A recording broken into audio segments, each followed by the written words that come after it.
So, Governor, we have the concept for the new note, and obviously the main thing is we have a woman. Well, the main thing is that we have Jane Austen.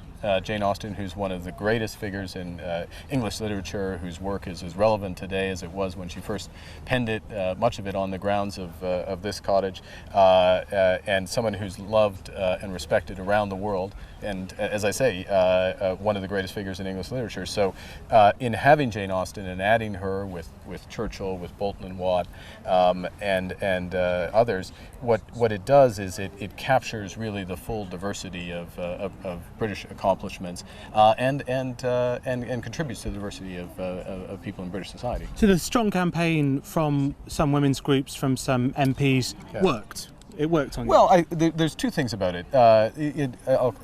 First is that there was a decision to be made for the £10 note. Lord King, the previous governor, left that for his successor, for me. In the normal course of time, that decision would have been made sometime towards the end of this year. Now, the unintended impression of the Churchill decision was the possibility, some people were concerned, these groups, many of whom are here today, were concerned about the possibility that there would be no women on bank runs. That's an entirely valid concern. We understood those concerns, we listened, and so we brought forward the decision and the announcement. So in that respect, yes, absolutely, but that's entirely appropriate. These notes have to be legitimate, they have to be seen to be legitimate, and the other thing is our process has to be seen to be legitimate, which is why I announced today that we're going to review that process and make it better, make it more transparent, and we'll come back to you by the end of the year. And I expect you to come and interview me on it. So I declare, after all, there's no enjoyment like reading. Are you talking about the Bank of England minutes?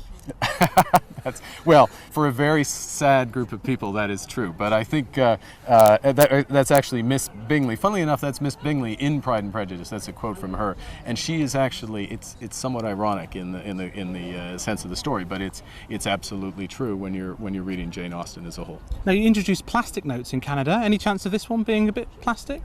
We introduced polymer notes in Canada. I apologise. Yes, polymer, yes. Right. There's no decision on that, and in keeping with transparency and consultation, if we were to consider moving to polymer notes, which have some advantages, if we were to consider that, we would have a public consultation, but we'd announce that in due course. Today it's about Jane Austen and the £10 note, which I should make clear that this will appear just after the Churchill note, so around about 2017. Are you feeling pride or prejudice about the performance of Britain's banking system and its lending? We're looking for a little more sense and sensibility. Thank you. Thank you very much.